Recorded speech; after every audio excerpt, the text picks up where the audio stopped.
Halloween is one of the best times of the year. You have dressing up in costumes, trick-or-treating with your friends, and of course, parties. But as we all know, fun can't last forever. Today we're going to be taking a look at some of the most terrifying murders to ever occur on Halloween night.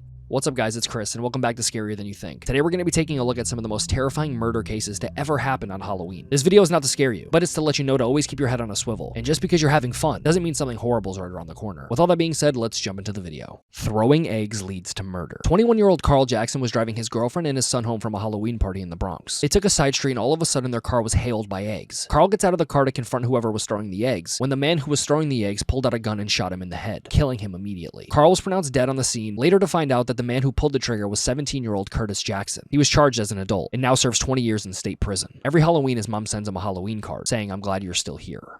The Tony Bagley murder. On Halloween night in 1994, Tony was out trick-or-treating with his mother, dressed up in a skeleton costume. Tony was walking a little bit ahead of his mother, his aunt, and his sister when they approached a street corner near the next house. At the same time, a man wearing a hoodie came out of nowhere running down the street and started shooting at the family. After the hooded man was done shooting at the Bagley family, there was a getaway car at the end of the street. He jumped in it and was never seen again. Tony's sister, aunt, and mother were all sprayed with gunfire bullets, but they all lived. But sadly, Tony didn't. The second grader was shot in the head and died later in the hospital. There are still no leads on the man who committed this crime, and the case is still yet unsolved. The trick-or-treat murder. In 1957, a hairdresser named Peter Fabiano was murdered after answering his door on Halloween night. Peter's wife briefly left the marriage to go with her female lover, Joan Rebel, but that relationship didn't end up working out. After only a few months, Peter's wife returned. Joan was filled with rage and made a plan with her female accomplice to murder Peter on Halloween night. She wore a mask, gloves, and painted her face to fit in. She also hid her gun in a brown paper sack to make it seem like that's what they were putting their candy in. The two women sat outside until the lights were turned off. They walked up to the house and rang the doorbell, and of course, Peter answered. As soon as he answered the door, he was shot directly in the head, killing him instantly. The police pretty much questioned them, and they didn't have a real reason besides the fact that she was jealous that her husband went back with her husband, even though they weren't actually divorced or anything like that. So yeah, so just don't get super jealous, I guess. That's just kind of what you should do. Okay.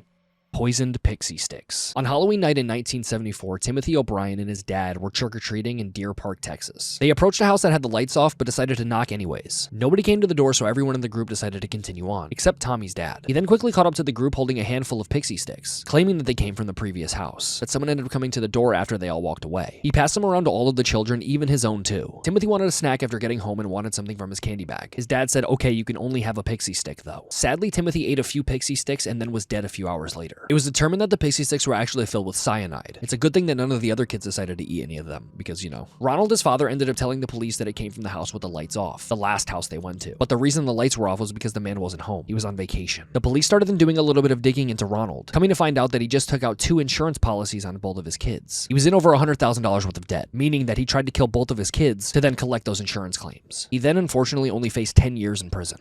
Preacher strangles woman. On Halloween night 2012, John D. White entered Rebecca Gay's mobile home. White struck her head with a mallet a few times until she was unconscious, before tightening large zip ties around her neck. He planned on having with the corpse because he had watched a few necrophilia videos, but was unable to because he was too drunk. Rebecca's 3-year-old son was at the house at the time of the murder. John then stood with the boy looking at the corpse, dressed him up, and brought him to his dad, then later confessed to the police about murdering her. He accepted his plea deal of second-degree murder and faces 56 and 3 months in prison. After being convicted, he committed. Prison staff came to his cell one morning and found him hanging from his prison cell ceiling.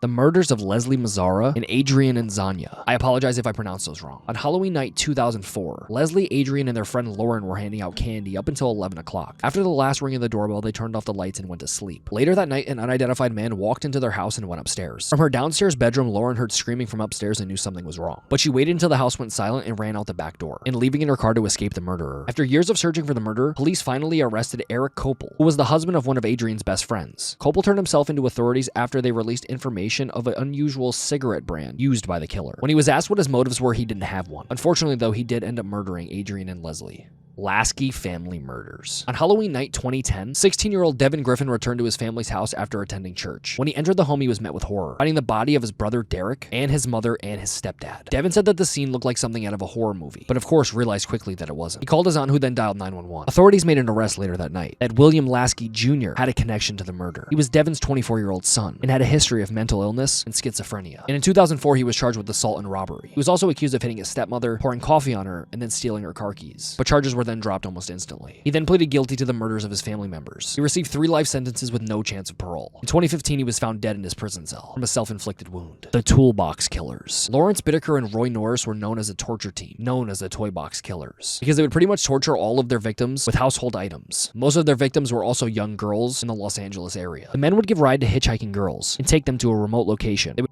them, torture them, and then kill them. Norris and Bittaker would then dump bodies in the mountains, of course for no one to find. They also kept photos and videos of the murders, the torture, and of course, the men's 5th and final victim was on Halloween night, 1979. Their victim was 16-year-old Shirley Ledford. She was hitchhiking from a party when they picked her up. She was then beaten to death with a sledgehammer, and this was all filmed. They then dumped the body in front of a house, in the shrubs, for a jogger to find the next morning. Norris bragged about the murders to one of his ex-convict friends, who gave information to police. The men were then arrested, and the photographic and audio evidence were all recovered. Norris confessed to the abductions and but blamed Bittaker for the murders. Then, Norris cut a plea deal. He testified against his partner in crime to exchange for life in prison. Bittaker was sentenced to death, but is still alive. So that was pretty dark. There was a lot to do with that. That is just some of. I'm just scratching the surface. There's many more unsolved or unspoken of, horrible, heinous crimes that have happened on Halloween. But those were just a few. I didn't want to go through a whole list. There was like 10 to 14. Didn't want to do that because it's a bit much. And one video can only be so dark. But if you guys do want a part 2, comment down below. I know Halloween will be over by then. But if there's something else you guys want me to cover, comment that down below. With all of that being said, hopefully you guys did go and enjoy today's video. I know you guys love these kind of videos. And with all that being said, my name is Chris. And of course, I will catch you guys in the next one. Peace.